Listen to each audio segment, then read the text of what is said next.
Hi, my name is Thais Gibson, and I'm the creator of the Personal Development School. This is your daily breakthrough video, and in this video, I'm going to talk to you about 5 ways to overcome failures in your life and to succeed.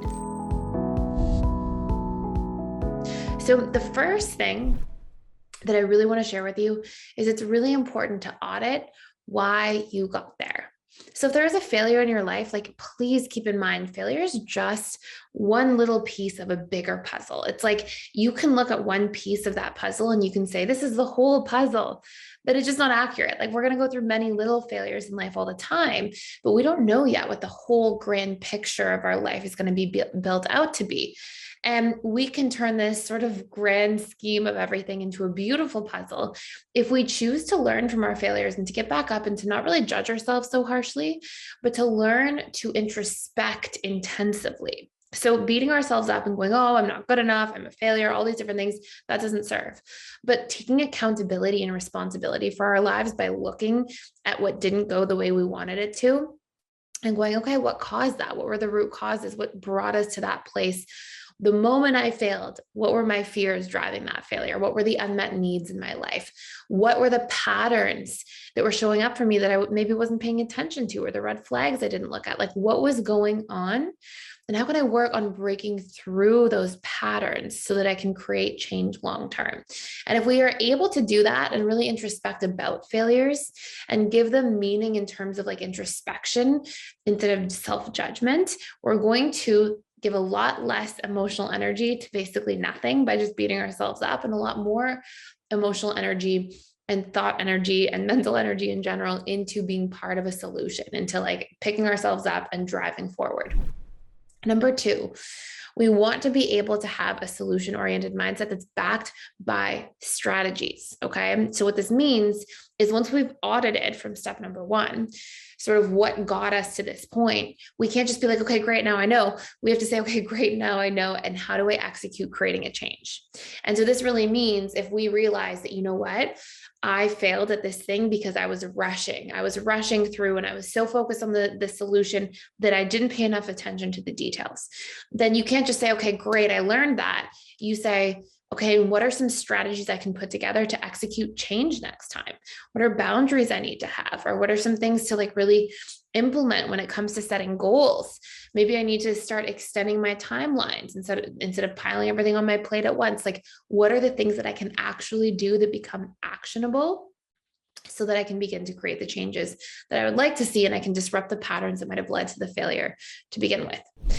Number 3, it's very valuable to do a quarterly audit of the 7 areas of your life.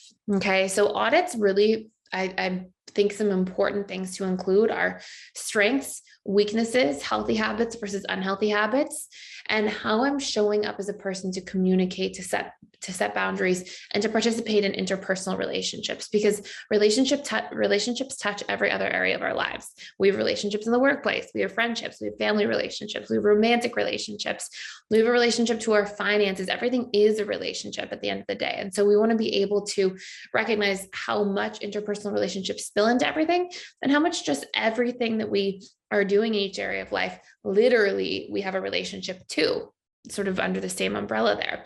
And so the 7 areas of life you want to focus on are career, financial, mental, emotional, spiritual, physical, and relationships. And we want to do a quarterly audit, and we just want to look in like, how did I show up well? What were some of the weaknesses for me, or the places I didn't show up as well? What are the healthy habits that I had? What are the unhealthy habits? What were the things that were lacking, that were missing? How can I develop healthier habits going forward? And so on. And by doing this, you're constantly course correcting your life. And over a year, 5 years, 10 years, you wouldn't believe how much this pays off. Number 4, this is all about getting into the habit of breaking things down into specific actionable steps. I find this is where a lot of people get stuck. So they have this like idea, for example, and it's like, oh, I'm going to start XYZ business, but they don't know how to like translate an idea into like reality, like grounding things into reality. And it's like, how do I break this down? What should this idea look like? What are the steps I need to take in order to get there? What are the strategies I need to like jam pack into my life to be able to take those steps? And so we stay in this idea mode, and we don't make things that are actionable. We don't set deadlines for ourselves, especially if we're like self-starting. And we don't have this ability to like keep refining and fine tuning because we don't keep writing things down and keeping things in front of us. And I find that when people are struggling with failure, this is a huge principle as to why. It's like people have this idea, they sort of dabble in the idea, they take some steps, but unless you have like a clear plan with steps, with strategies to support those steps, you can really get stuck. So let me just give you an example. Let's say I want to start a business. I can't just be like, oh, I want to start a business and then like talk to some people and like go to a networking event or two. I need like a full scale plan that says, okay, if I'm going to start a business in consulting, okay, here's what I'm going to do. I'm going to, get clear on all the things I'll need to build my business. So a business plan, maybe an office location, maybe a whole bunch of networking events, maybe I'll do speaking engagements. Like you have to sort of map out everything. And then you have to box these things in. So Monday evenings, I'll do speaking events.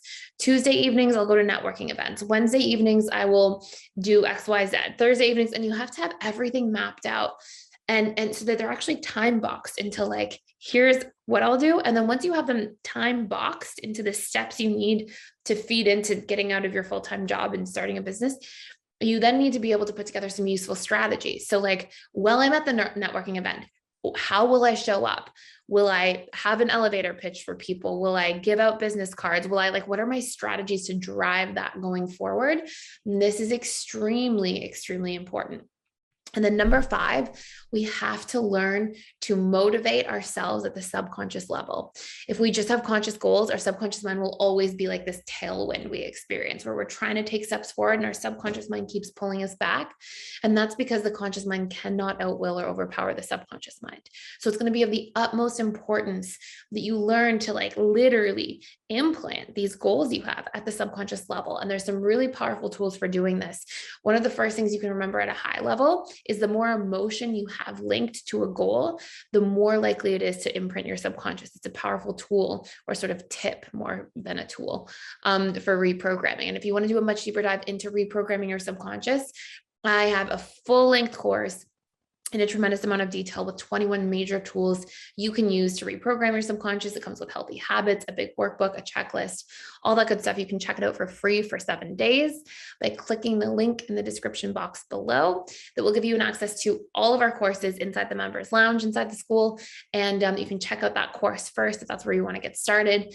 And it will literally equip you with all the things you need to know about your subconscious mind in general. So thank you so much for watching. Thank you for being here. Please like, share, and subscribe if you haven't already, and I will see you in tomorrow's video.